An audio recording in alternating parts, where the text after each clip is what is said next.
যমরাজার দরবারে যখন পাপ পুণ্যের বিচার হয়, 3 রকমের লোকের বিচার হয় না, আর বাকি সবার বিচার হয়। এখানে আপনারা যারা আছেন আপনাদেরও বিচার হবে, আমারও বিচার হবে, কিন্তু 3 রকমের লোকের কোনো বিচার নেই। তারা যমলোকে গেলেই স্বর্গে পাঠিয়ে দেওয়া হবে। সেই 3 রকম লোক কারা?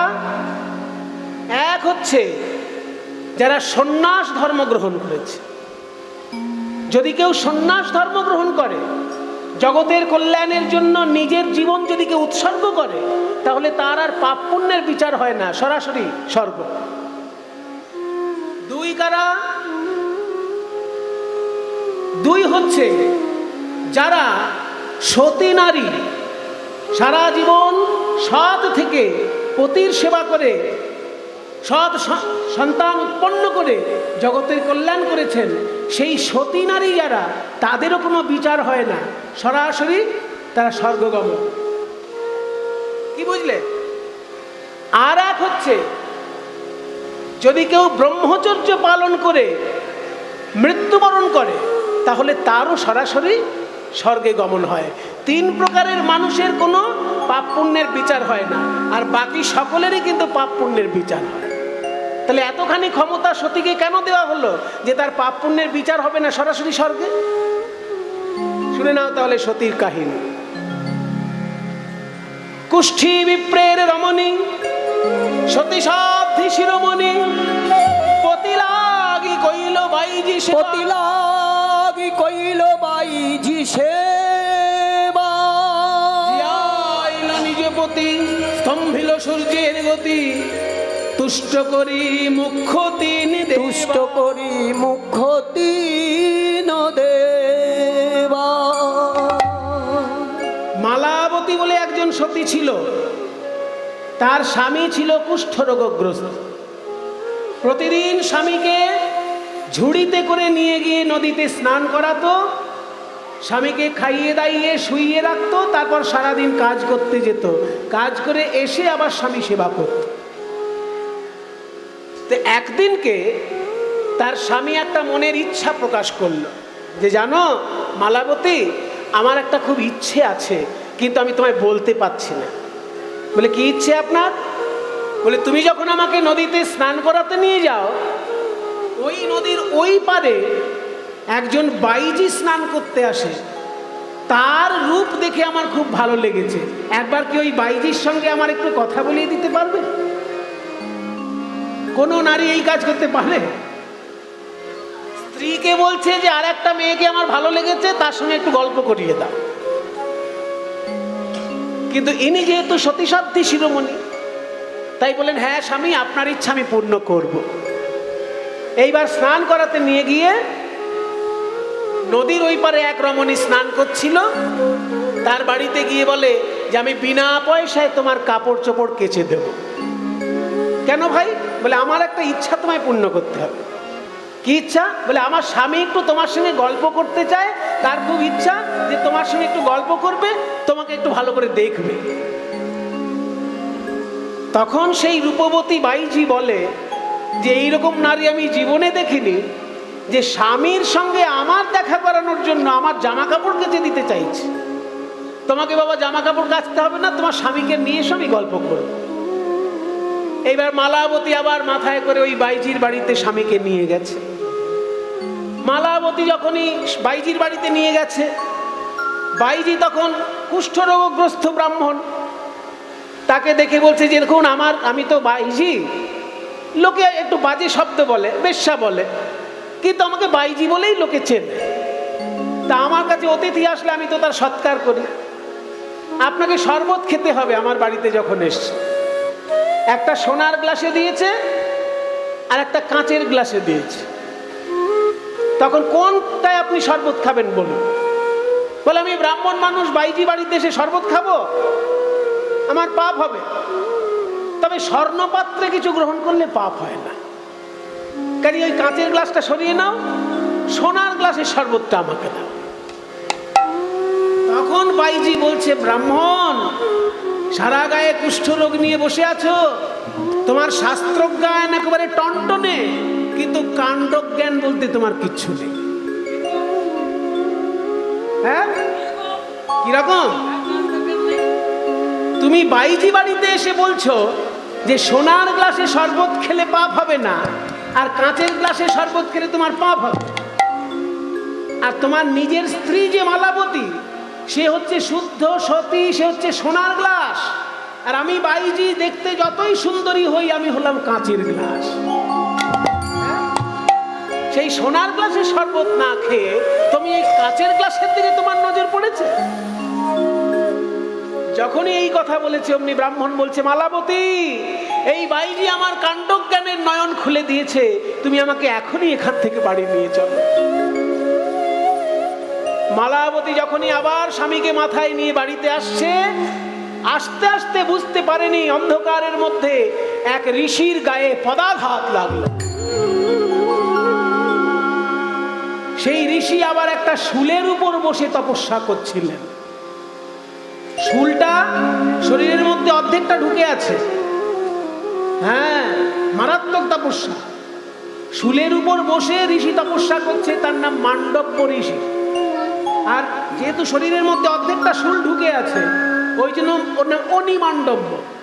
অনি মানে শুল, অনিমান্ডব্য ঋষি শুলের উপর বসে তপস্যা করছে, আর তার গায়ে পদাঘাত লেগেছে। তাহলে ব্যথা লাগলো খুব।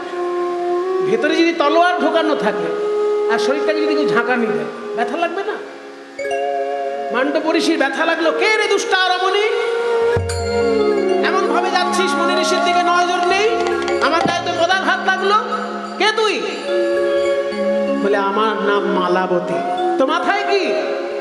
আমার মাথায় ঝুড়ি আছে, ঝুড়ির মধ্যে আমার স্বামী আছে। হ্যাঁ, স্বামীকে মাথায় নিয়ে এত বড় সতী নারী, যে স্বামীর গর্ভে গর্ভিণী হয়ে মুনি ঋষিকে দেখতে পাচ্ছিস না, একেবারে পদাঘাত দিয়ে চলে যাচ্ছিস। যা, আমি তোকে অভিশাপ দিলাম, এই রাত্রি শেষ হওয়ার সঙ্গে সঙ্গে যখনই সূর্য উদিত হবে, তোর স্বামীর মৃত্যু হবে।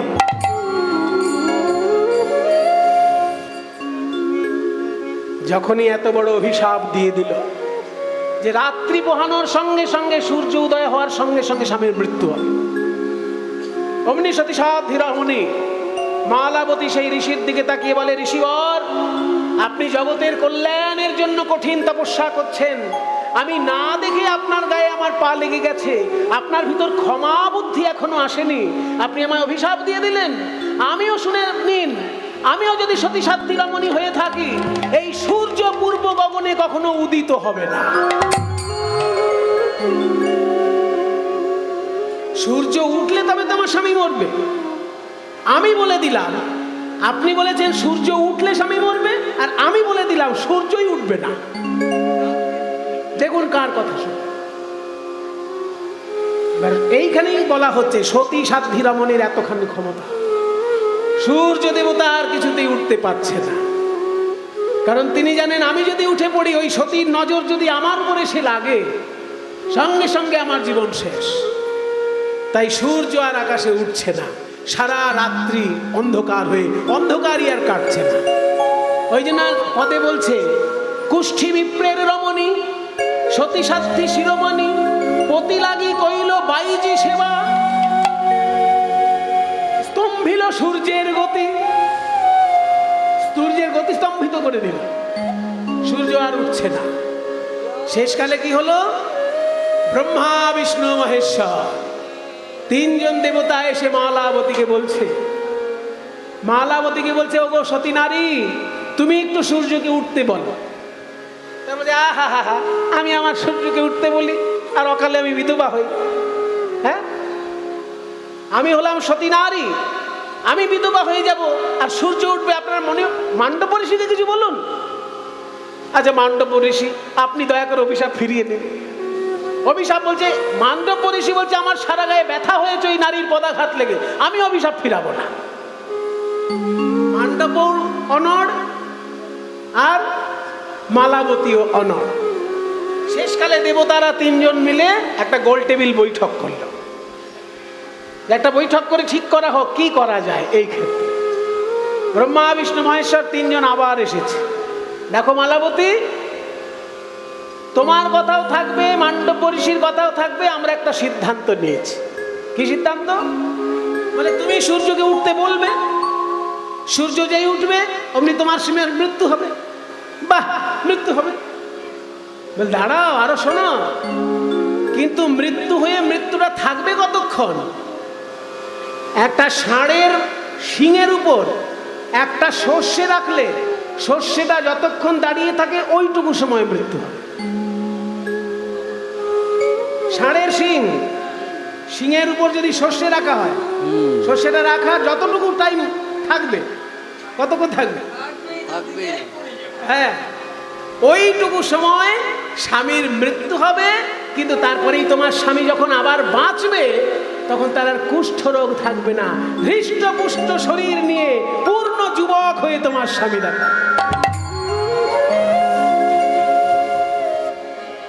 আমাদের দলে একজন বয়স্ক খোলবাদক ছিলেন, তার নাম সাধন জেঠু। এই সময় তিনি বলতেন কি, তিনি আর কি মালাবতীর অভিনয় করে বলতেন, তাহলে আমার স্বামী 100 বার মরুক। মানে 100 বার মানে মরুক, মানে মরলেই তো আবার যদি যুবক হয়ে ফিরে আসে তাহলে সেই মৃত্যুর আর কি মানে আছে? তাহলে মরুক।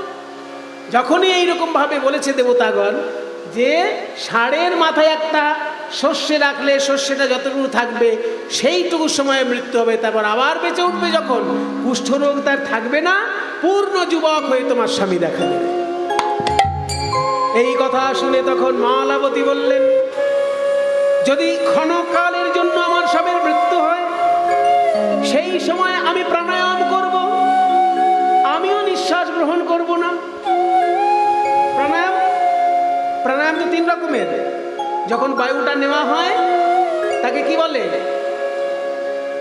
বায়ু যখন বাঁদিকের নাক থেকে নেওয়া হয় কি বলে? পূরক।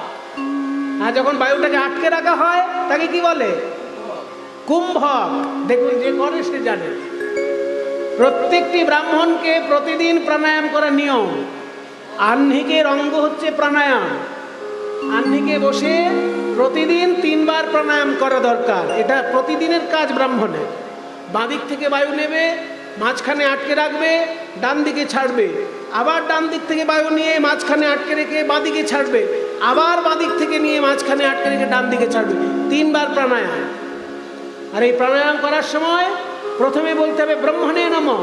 বায়ু নেওয়ার সময় ব্রহ্মাকে ডাকতে হবে, বায়ু আটকে রাখার সময় বিষ্ণুকে ডাকতে হবে, বায়ু ত্যাগ করার সময় শিবকে ডাকতে হবে। ব্রহ্মা, বিষ্ণু, মহেশ্বর, সৃষ্টি, স্থিতি, প্রলয় 3 জন দেবতাকে 3 বারে ডাকতে হবে এবং বলতে হবে ওং ভূর ভুবঃ স্ব মহ জন তপ সত্য। 7টা লোকের নাম নিতে হবে। ওং ব্রহ্মণে নমঃ, ভূ ভুব স্ব মহ জন তপ সত্য। এই 7টা লোকের নাম নেবার পর গায়ত্রী মন্ত্র বলতে হবে, তারপরে বায়ু গ্রহণ করতে হবে। বায়ু নিতে নিতে এটা করতে হবে। সপ্তলোকের নাম নিয়ে একেবারে সপ্ত ব্যাহৃতি, এই ব্যাহৃতি যুক্ত আহ্নিক করলে তবে দেহ শুদ্ধ হয়।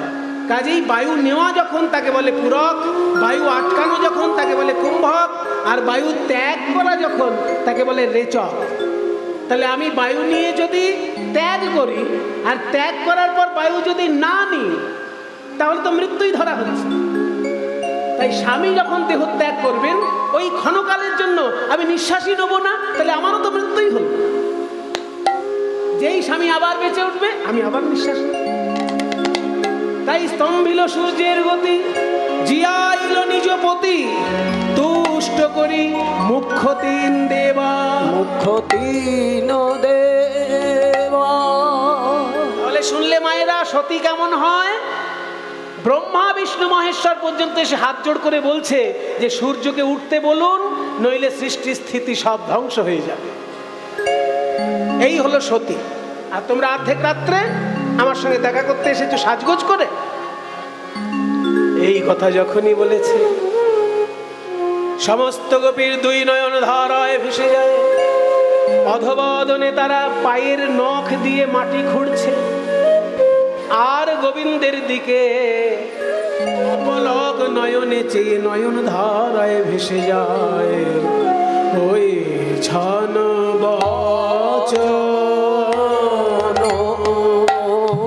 বচন কহল যাব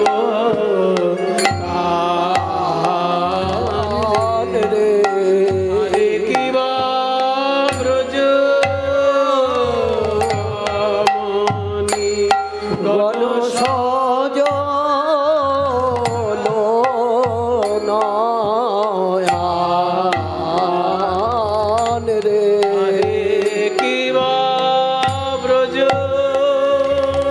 তারা নয়ন ধারায় ভেসে গেল কি বা ব্রজ নয়ন ধারায় ভেসে শ্যামনগরের কথা শুনে নয়ন ধারায় ভেসে শ্যামনগরের কথা শুনে নয়ন ধারায় ভেসে গেল কি বা ব্রজ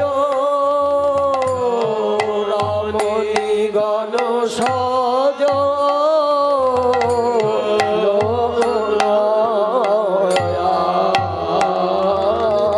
রে ছন বচ टूटल सब हुक्म मनरथ करनी টল সব হুক মনোরথ করণী उन्नत बयाने नख लिख धरनी অবনত বয়ানে নখে লিখু ধরণী শুনো শুনো সুকপট শ্যামর চন্দ শুনো শুনো সুকপট শ্যামর চন্দ কইছে হসিত ইহ অনুবন্ধ ও কইছে হসিত তোমার দয়া কি নাই হে কইছে হসি তোমার দয়া কি নাই হে কইছে তোমার দয়া কি নাই হে কইছে তোমার দয়া কি নাই হে কইছে আরে ও কইছে হসি তুহু ইহয় অনুবন্ধ কইছে হসি তুহু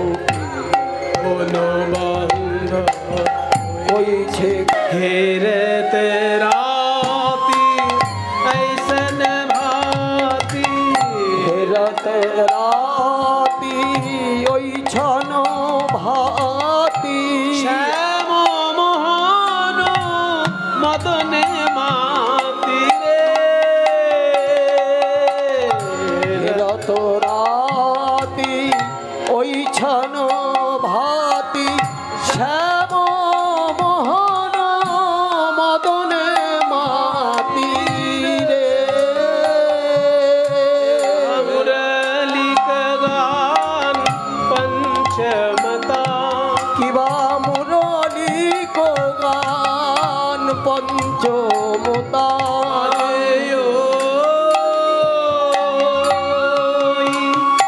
बाजे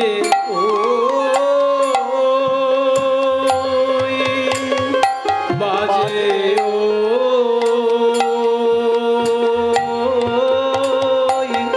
बाजे বাজে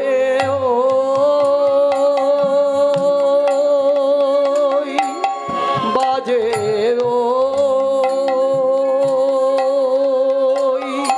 বাজে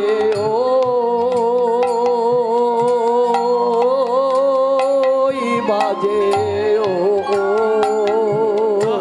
मुरली को गान पंचमता मुरली को गान पंचमता কিবা মুরলি কো গান পঞ্চমতা कुलवती चित छोड़नी কুলবতী চিত চরণী কুলবতী চিত হরে নীল রে হরি কুলবতী চিত হরে নীল রে কুলবতী চিত হরে নীল রে কুলবতী চিত হরে নীল রে কুলবতী চিত চরণী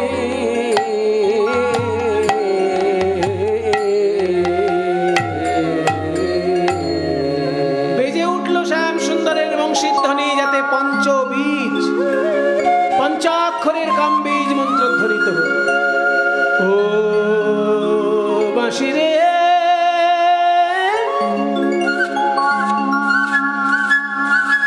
ও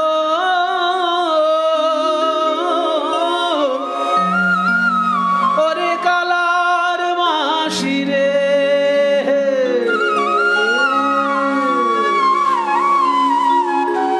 আর বেজনা না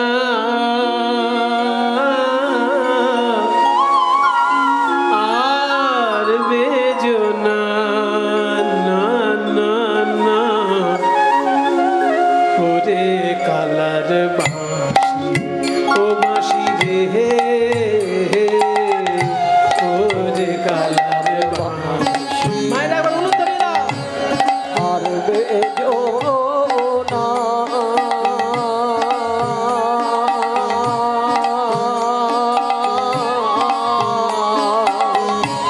আর বেজো না ওরে কালার ও বাঁশি রে ওরে কালার ও বাঁশি রে কিসের লাগিয়া বাঁশি রে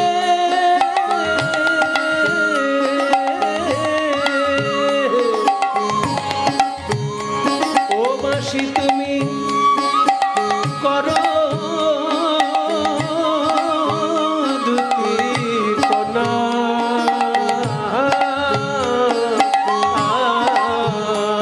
বলি কি শেরোলা গিয়া বাসি রে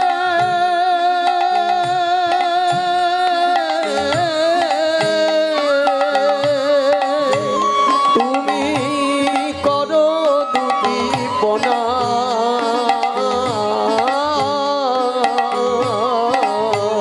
বলো আনে কি জানায় কভু বলো আমি কি জানয়ে কভু এই নারীর বেদনা আরে ওরে কালার বাঁশি আর বেজো না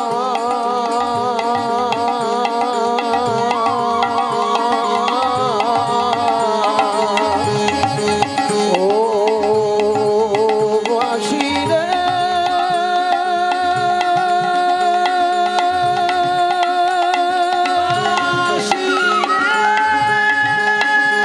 বাঁশি রে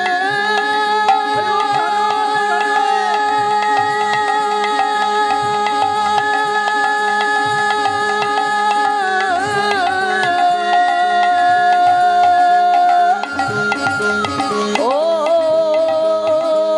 বাঁশি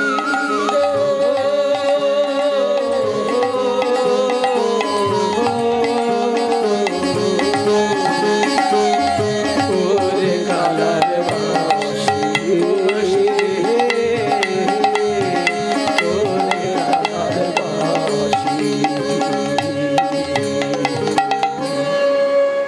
কুল নাশা বাঁশি যখন বেজে উঠল আর কি গোপী থাকতে পারে শোনা গোপী প্রেমহীরপি মনহি মনাহি আপনা সপিরে শোনা গোপী প্রেম হিরো মনহি মনহি আপনা সপিরে তারা মনে মনে মন সপে দিল রে গোবিন্দ তোমার গোলাম বলে হরি বল হরি মনে মনে মন সপে দিল রে ওহে প্রাণনা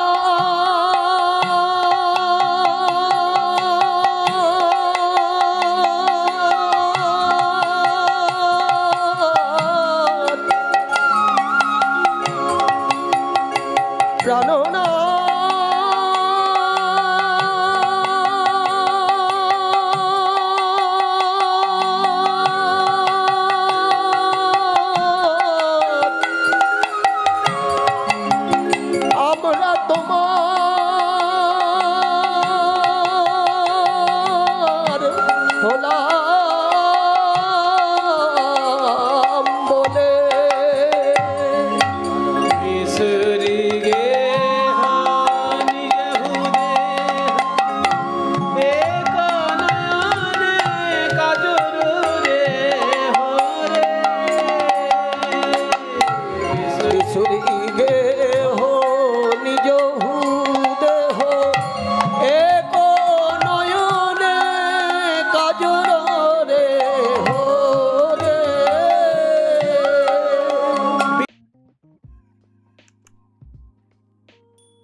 বল গোপী কিসের লাগি গহন বনে এলে গো বল গোপী কিসের লাগি গহন বনে এলে গো যাহো যাহো যাহো গোপী যাহো নিজ ঘরে গোপী কিসের লাগি গহন বনে এলে গো এ নিশি আমার সনে নাহে ব্যবহার হে গোপী কিসের লাগি গহন বনে এলে গো বিপিন মিলল গোপনারি হেরিয়া হাসত মুরলীধরি বিপিনে মিলল বড় জনারি হেরিয়া হাসত মুরলীধারী নিরখে বায়ান বুঝত বা